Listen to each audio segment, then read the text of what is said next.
Hello everyone, welcome to Parks and Pistons. Today we're coming to you from the absolute pinnacle of automotive garden parties. That's right, we're here in West Sussex at the Goodwood Festival of Speed 2026. We're going to get up close and personal with everything from priceless historic racing cars to the newest cutting-edge performance concepts as they tackle the famous hill climb. Right over there, right behind me.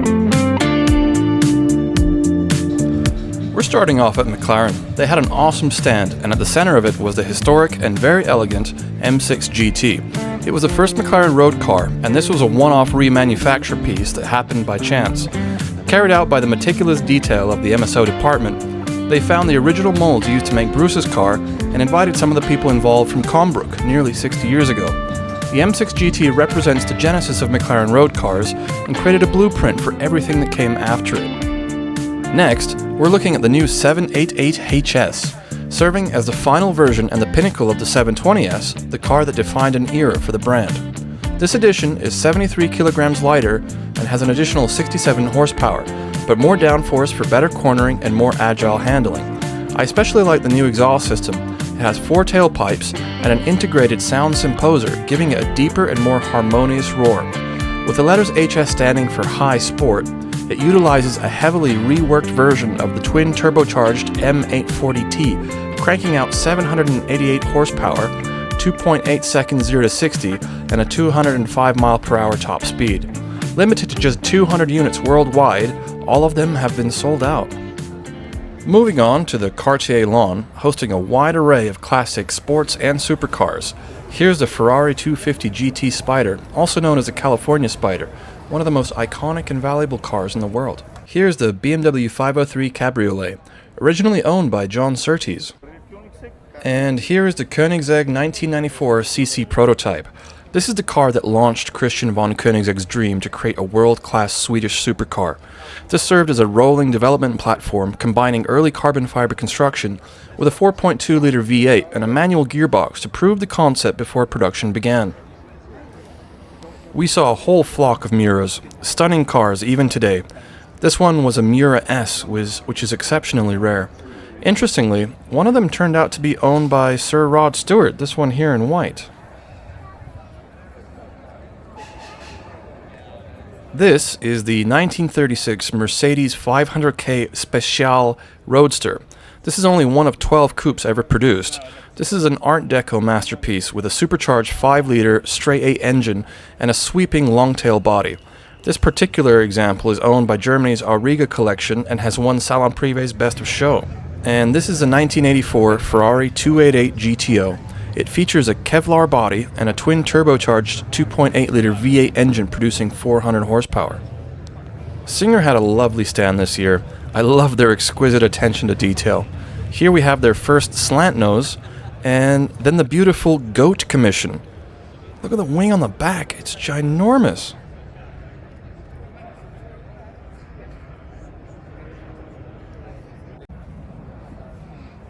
Just look at the details in the lamps and in the exhaust, just fantastic. Next up, we're now having a look at the Ferrari stand. There's a private view for the Luce, but I'm here to see the Puro Sang, the 296 Speciale, and the 849 Testarossa Spider.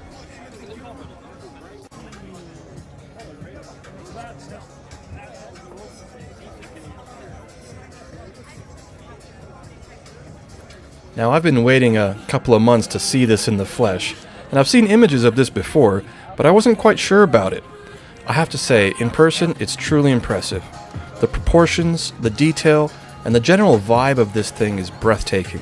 It replaces the SF90, and it comes with a PHEV 4-liter V8 producing over 1,000 horsepower, taking you from 0 to 60 in 2.3 seconds, with a max top speed of 205 miles per hour. And I'm really loving the driver-oriented interior. Looks like a really nice place to be.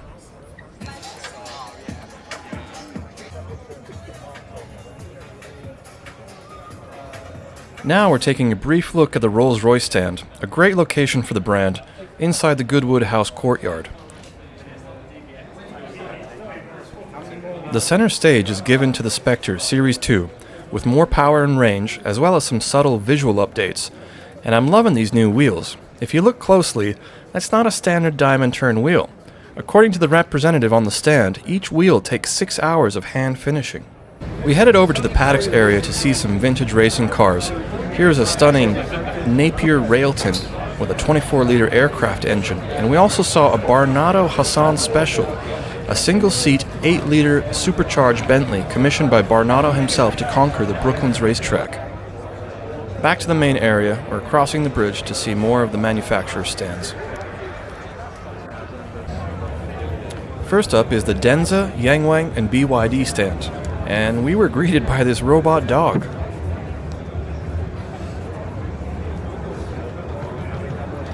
The main attraction for me was the Denza Z, a 1500 horsepower 911 rival built in China. It's a 2+2 electric coupe with some impressive performance figures. In terms of design, I see a mixture of Lotus, Mercedes GT, and a sprinkle of Bentley at the rear. Let me know in the comments, what do you think?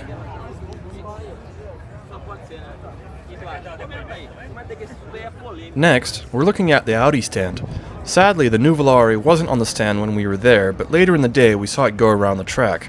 We did see the new RS5 in both sedan and estate formats. The RS lineup has always been the most extreme expression of their product range, and this is no different. Wider wheel arches, exposed carbon, and red details tell you that this is the top of the line. Look at those exhaust pipes on the back.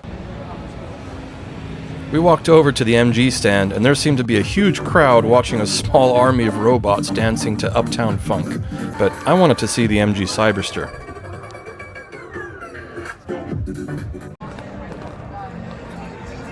Goodwood also hosts lots of new brands that most people have never heard of. This is called Chimera, and their cars look like tributes to the Lancia 037. Over to Pagani, and wow, they have beautiful cars, but it's not possible to get close and see any details at all, but they are nice to look at.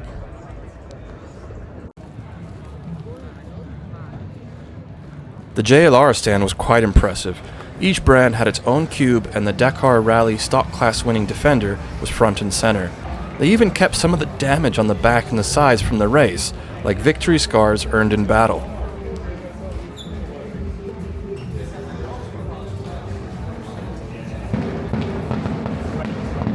Behind the cubes there was the full lineup, complete with the new Defender Vertex, a bit of a cross between the standard Defender and the Octa design cues. And of course the lovely Octa was also on display.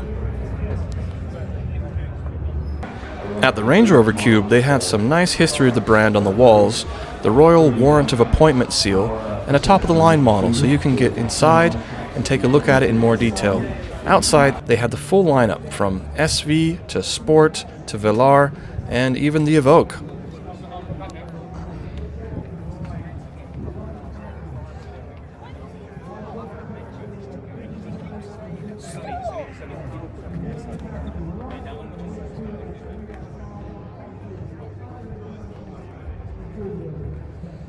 At the far end was an area for Jaguar, displaying the E-Type, the XJ, the XJS, and the Type 01 in camouflage.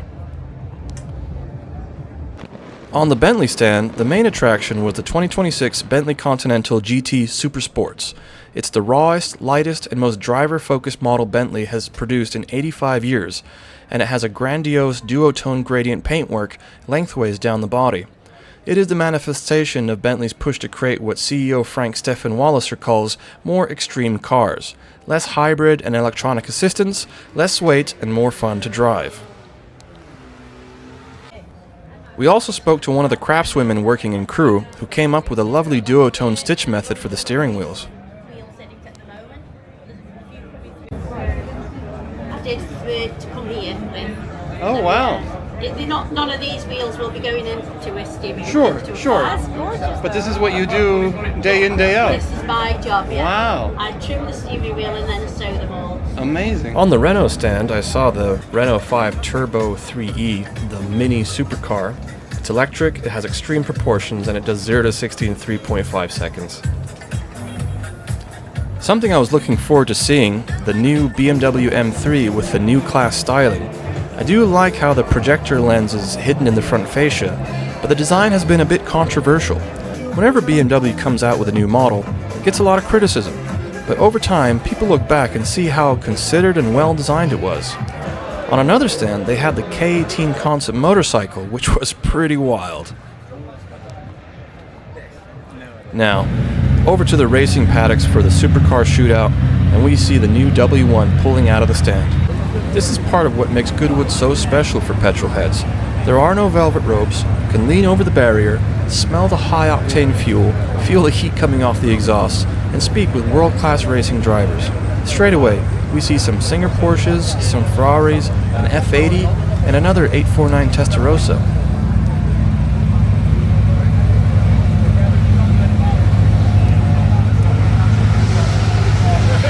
We're here at the starting grid for the Supercar shootout. As you can see, there's a bunch of amazing cars right behind me. We've even got a Maserati, and behind us here is a Bentley with Travis Pastrana at the wheel.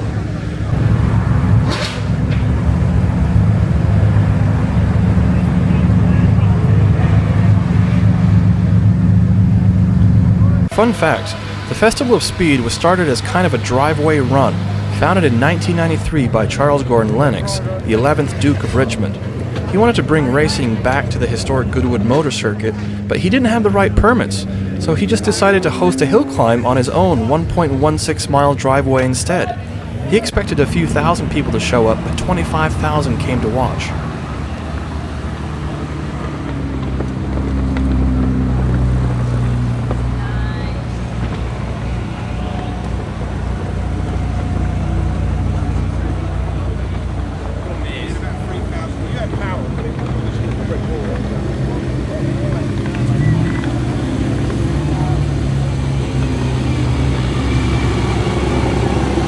I was really surprised at how loud the Hennessy Venom was.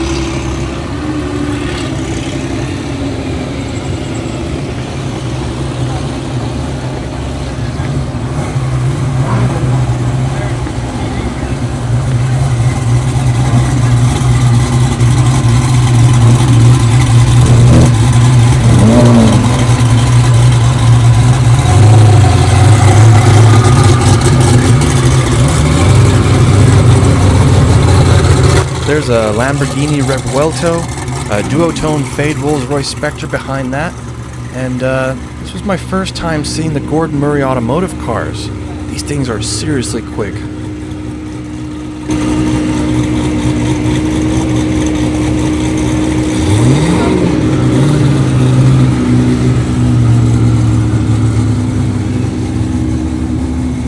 These are a true masterpiece of engineering.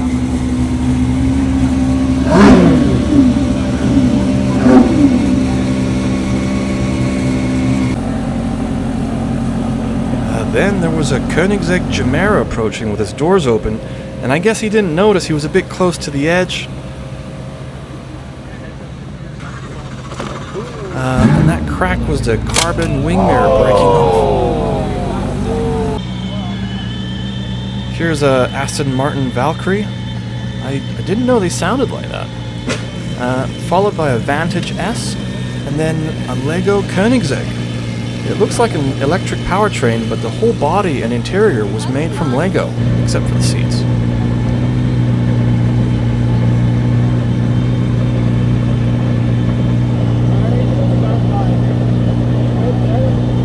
Here we have a group of McLarens, the GTS, the 750S, and, of course, the W1.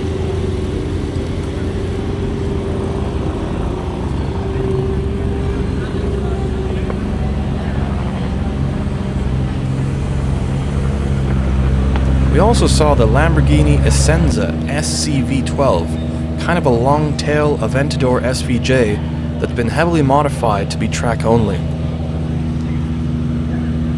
To the Toyota lineup.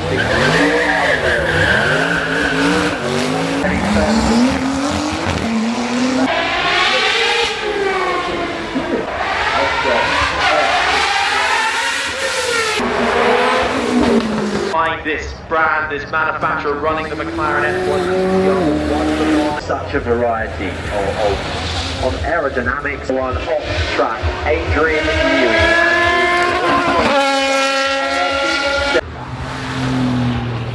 We then headed up the hill to see some rally action.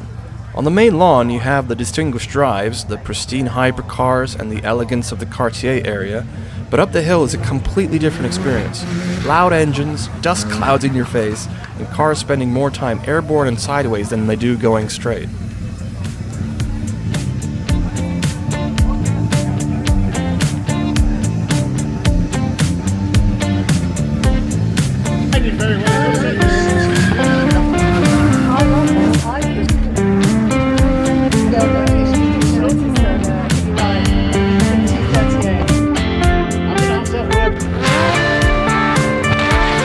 If you like this kind of content, like, subscribe, and follow for more videos.